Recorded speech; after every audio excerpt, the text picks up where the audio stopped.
In a courtroom full of secrets, an 8-year-old girl stands up to expose the shocking truth about her mother's murder. Her courage will leave you speechless, but will justice be enough to heal the scars of a broken heart?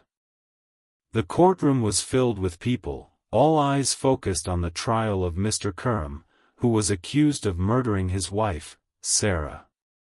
The air was heavy with tension as everyone awaited the next move in the case. The prosecution had been struggling to find solid evidence, and so far, there was no direct proof that Mr. Curran had killed his wife. They had tried, but the case was not as clear-cut as they hoped. On the other side, the defense was doing its best to protect Mr. Curran. They were presenting him as a loving, grieving husband who had been overwhelmed by the pressures of life and loss. They claimed that he couldn't possibly have committed such a terrible crime.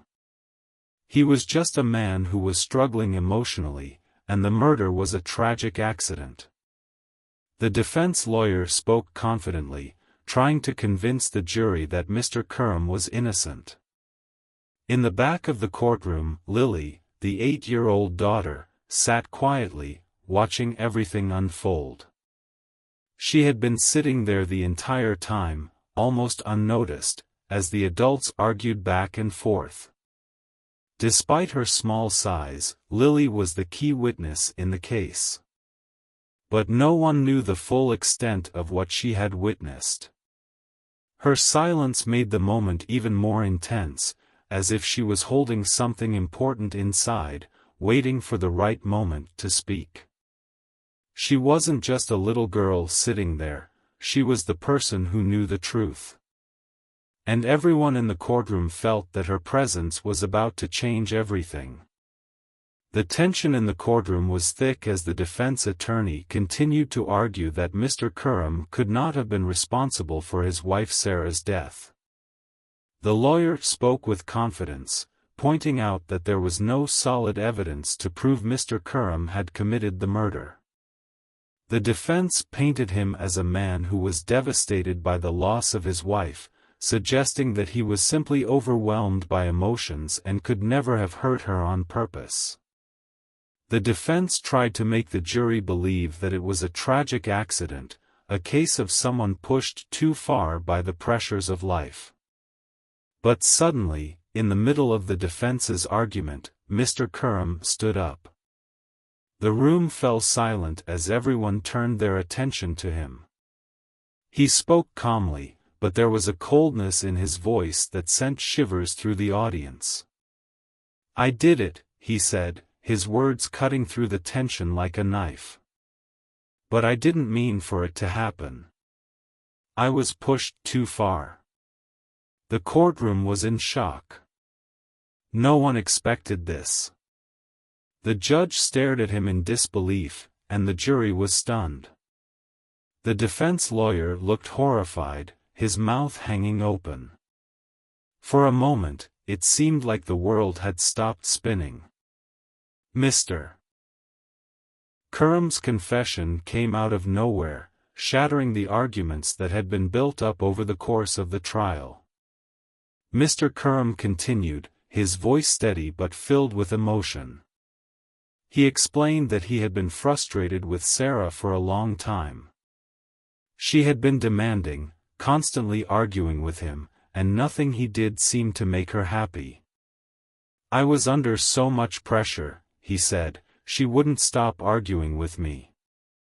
No matter what I did, she always found something to complain about.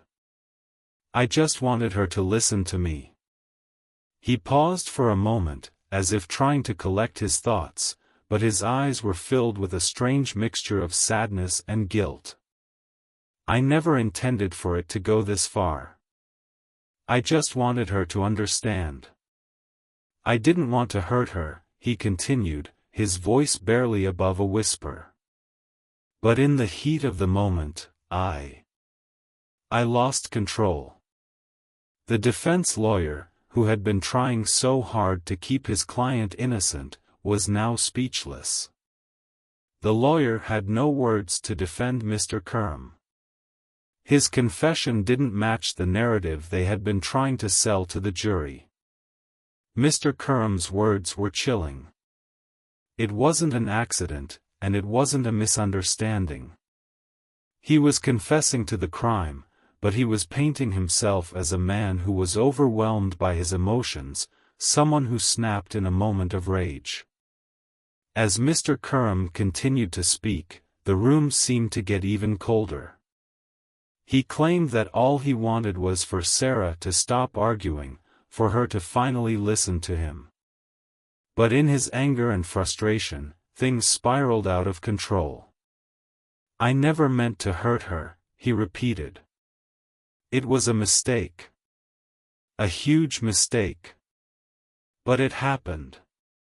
His words seemed to ease some of the guilt from his shoulders, but to the jury and everyone else in the room, they didn't make the crime any less horrible.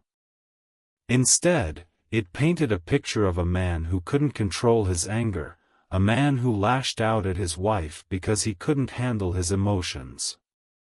And that made his actions even more terrifying. The judge, still in shock, tried to regain control of the courtroom. The defense lawyer looked like he wanted to disappear, unable to explain what had just happened. But there was no going back. Mr. Curram's confession had completely turned the case upside down. The room was still after Mr. Curram's confession. Everyone was trying to process his words, unsure of what to make of the situation. But in the back of the courtroom, Lily, the 8-year-old daughter, could no longer stay silent. She had been listening to the defense and her stepfather's confession, and something inside her snapped. Without warning, she stood up from her seat, her small voice cutting through the heavy silence. "That's a lie," she shouted. Her voice was clear, loud enough for everyone in the room to hear. The sudden outburst startled everyone, and the courtroom fell into complete shock. The judge, trying to regain control, quickly turned to Lily. "Sit down, young lady," he ordered, his voice stern. But Lily didn't back down. She stood firm, her tiny finger pointing directly at Mr. Curram as she said, "He killed my mom on purpose. I saw him do it." A deep gasp echoed through the room. The jury and spectators were stunned. The defense lawyer seemed to freeze in place, unsure of how to react to the young girl's bold statement. The judge hesitated for a moment, clearly taken aback by Lily's sudden interruption. But Lily wasn't finished. With her eyes locked on Mr. Curram, Lily began to recount the events of that fateful night. "It was late," she began, her voice trembling but determined. "I was hiding behind the stairs, listening to them argue. My mom kept telling him to stop yelling. She was scared. I could hear it in her voice." Lily's words hung in the air as the courtroom listened intently. She continued, "Then he grabbed the kitchen knife. He was yelling at her so loud, and my mom was crying. She tried to run, but he grabbed her, and," Lily's voice broke slightly, but she pushed on. "He stabbed her. I saw it all."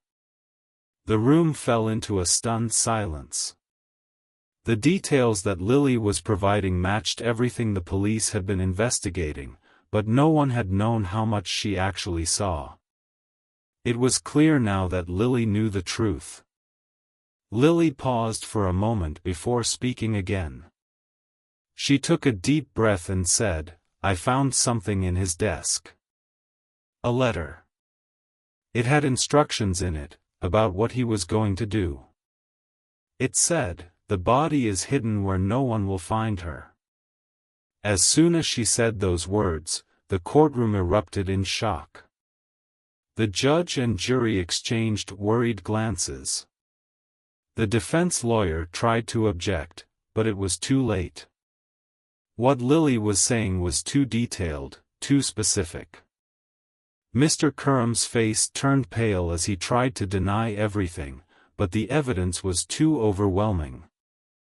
The police had already found Sarah's body, hidden exactly where Lily had described. The letter that Lily found was real, and it matched the location of where Sarah's body was discovered. There was no doubt left. Mr. Curram tried to speak, but his words were lost in the chaos. The courtroom had heard the truth. Lily's bravery had exposed the lies, and the truth about her mother's murder was finally out in the open.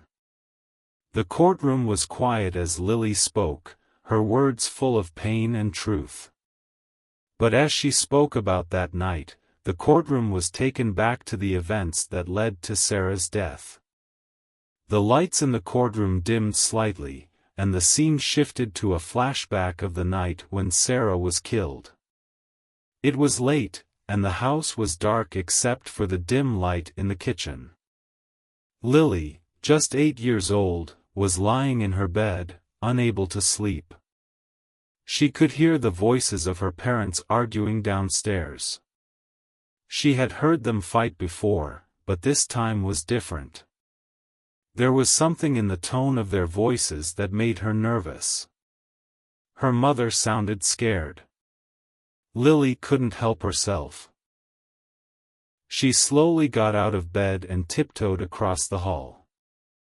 She didn't want to be seen, so she stayed in the shadows, hidden behind the stairs that led to the kitchen.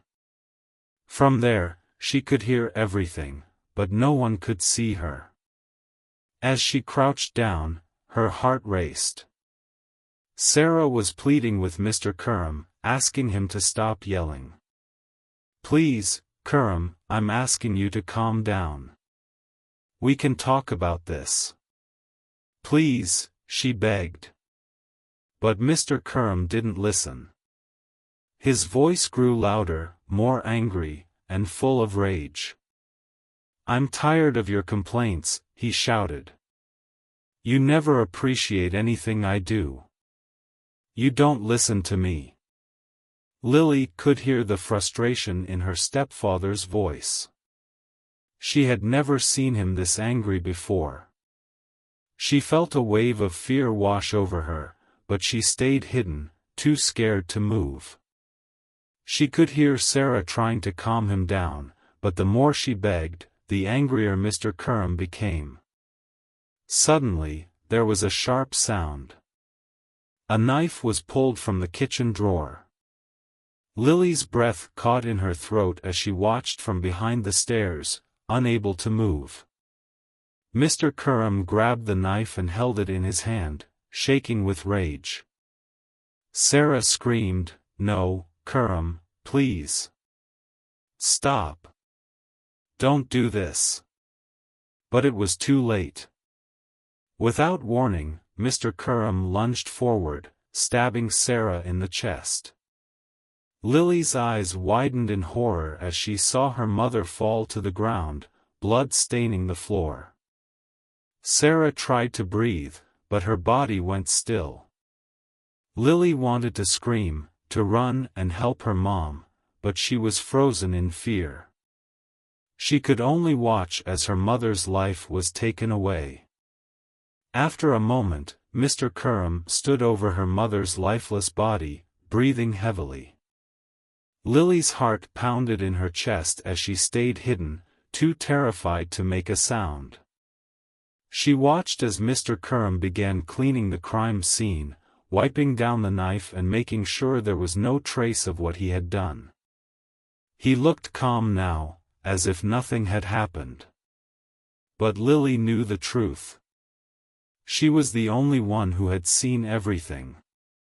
Mr. Curram dragged Sarah's body across the kitchen floor, his movements stiff and cold. Lily held her breath as she watched him lift her mother's body into his arms and carry her outside. He placed her in the trunk of his car, as if she were nothing more than a piece of luggage. Lily was shaking, scared and alone, still hidden behind the stairs. She couldn't move. She couldn't speak. She could only watch as her stepfather drove away, taking her mother's body with him, leaving Lily behind in the dark house with nothing but the sound of her own terrified breathing. As the flashback ended, the courtroom returned to the present.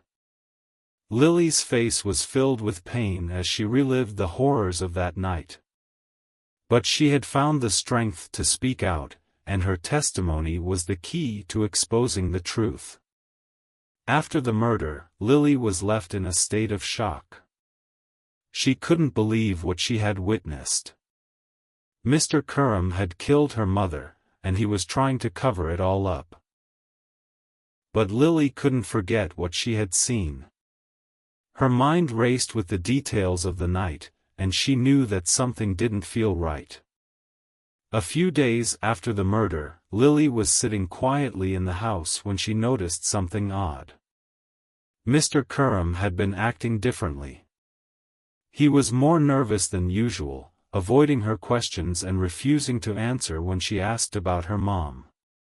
His behavior seemed strange, and Lily could feel that he was hiding something. She wanted to know more, but she didn't know where to start.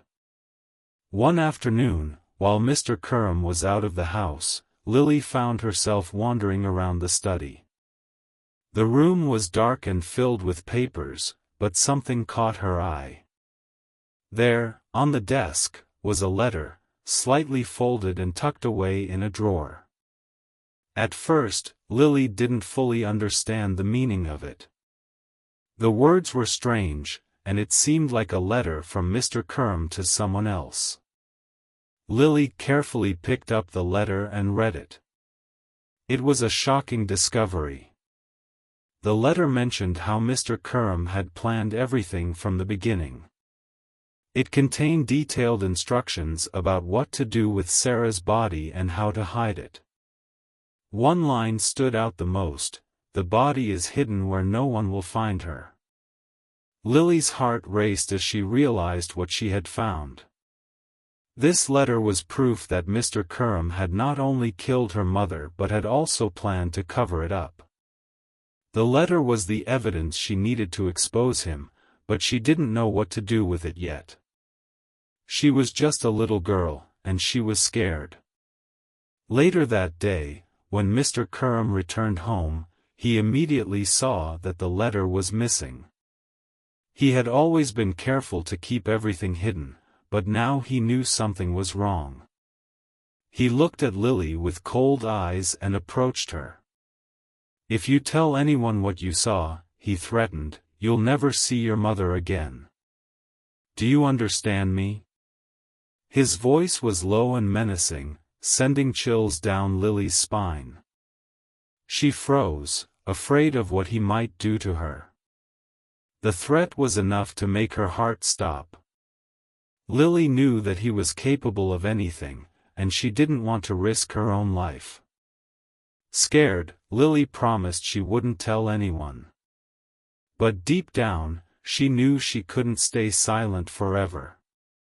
She had to find a way to expose the truth, even if it meant risking everything. She was determined to make sure her mother's death wasn't in vain. As the days went by, Mr. Curran's behavior grew even more suspicious. He acted nervous whenever the police came by, avoiding their questions and pretending to be worried about Sarah's disappearance. But Lily could see right through him. He was pretending to care, but she knew the truth. He was hiding something, and soon, the truth would come out. Lily couldn't stay silent any longer. She was the only one who knew what really happened, and she knew that one day, she would have to tell the world. She just had to be brave enough to do it. After Lily gave her testimony in the courtroom, the police began to investigate further. They had already suspected that Mr. Curran was involved in his wife Sarah's murder, but Lily's words gave them the final piece of the puzzle. The letter Lily had found in Mr. Curran's study became the key piece of evidence they needed. The letter was clear. It mentioned exactly where Sarah's body had been hidden and how Mr. Curran had planned the murder. The police immediately followed the directions in the letter. They went to the location Lily had described and began searching the area. It wasn't long before they found Sarah's body, just as the letter had said. It was hidden in a remote area, where no one would have thought to look. The police were shocked. The letter confirmed everything Lily had said, and the evidence was undeniable. With the discovery of Sarah's body, the police knew they had enough evidence to charge Mr. Curran with murder. But as they dug deeper, they uncovered more details about how he had been planning the crime. It became clear that Mr. Curran had been slowly manipulating and isolating Sarah for weeks before the murder. He had made her feel like she was alone, that no one could help her. He used emotional control to wear her down, pushing her to the point where she felt trapped in the relationship. Mr. Curran would make small comments, criticizing her and making her feel worthless. He isolated her from her friends and family, slowly taking away her support system. Throughout the weeks leading up to the murder, Sarah had no idea that her life was in danger. She thought that if she could just keep quiet and not make waves, everything would go back to normal. But Mr. Curran had other plans. He was calculating and cold, waiting for the right moment to carry out his crime. The police also discovered that Mr. Curran had been planning this for a long time. He had carefully thought out how he would cover up the murder. He knew that Sarah's death would look like an accident, so he made sure there were no immediate signs of foul play. The letter he wrote was meant to guide him through the cover-up, making sure everything went according to plan. But Lily's testimony and the discovery of the body exposed the truth. As the investigation unfolded, Mr. Curran's confession unraveled. His carefully crafted story fell apart, and the police pieced together how he had planned everything from the beginning. The evidence, combined with Lily's bravery in telling the truth, left no doubt that Mr. Curran was guilty. He had not only killed his wife but had spent weeks making her feel alone and powerless. The emotional manipulation and control he had exerted over her now became part of the case against him. Mr. Curran had thought he could get away with the crime, but the investigation showed just how wrong he was. With the truth exposed, Lily knew that her mother's death would not be in vain, and justice would finally be served. After the trial, the jury deliberated for what felt like hours, but they knew what they had to do. With all the evidence, including Lily's courageous testimony and the letter that led them to Sarah's body, it was clear that Mr. Curran was guilty. The jury returned with their verdict. "We find the defendant, Mr. Curran, guilty of first-degree murder," the foreman announced. A heavy silence fell over the courtroom. The judge banged the gavel, and the crowd began to react. It was official. Mr. Curran would be sentenced to life in prison, and justice had finally been served for Sarah. As the judge called for the sentence, Mr. Curran stood motionless. He had no emotion on his face as the punishment was handed down. But his fate was sealed. Sarah's death had not been in vain. Her daughter, Lily, had made sure of that. The crowd was still, the air thick with emotion. It was hard to feel completely relieved, knowing that Sarah was gone, but there was also a sense of satisfaction. The truth had been exposed. The man who had killed Sarah would no longer harm anyone. After the trial ended, the judge addressed the courtroom, but his eyes were on Lily. He looked at her, clearly moved by her bravery. "Lily," the judge said, his voice soft but firm, "You have shown more courage than most adults could ever dream of. You didn't let fear stop you from telling the truth, and because of that, your mother's killer will face justice. You have given her the voice she deserved." Tears welled up in Lily's eyes as the judge spoke. She had been so afraid to speak up, but now, hearing these words made her feel like her mother was finally at peace. The pain of Sarah's death would never fully go away, but Lily had made sure that the world knew the truth about what happened. She had done everything she could to make sure her mother's memory lived on. In the days that followed, Lily found some sense of peace. She knew that justice had been served, but she also knew that she would always miss her mom. As she sat in her room, she picked up a framed picture of Sarah that had been on her nightstand. She held it close to her chest, feeling a bittersweet comfort in the photo. As she sat in her room, she picked up a framed picture of Sarah that had been on her nightstand. She held it close to her chest, feeling a bittersweet comfort in the photo. Lily whispered softly to herself, "I won't let anyone forget you, Mom." Although the hurt of losing her mother would always be with her, Lily felt that, at least now, Sarah's death wasn't a mystery. Lily had fought for the truth, and in doing so, she had given her mother the justice she deserved.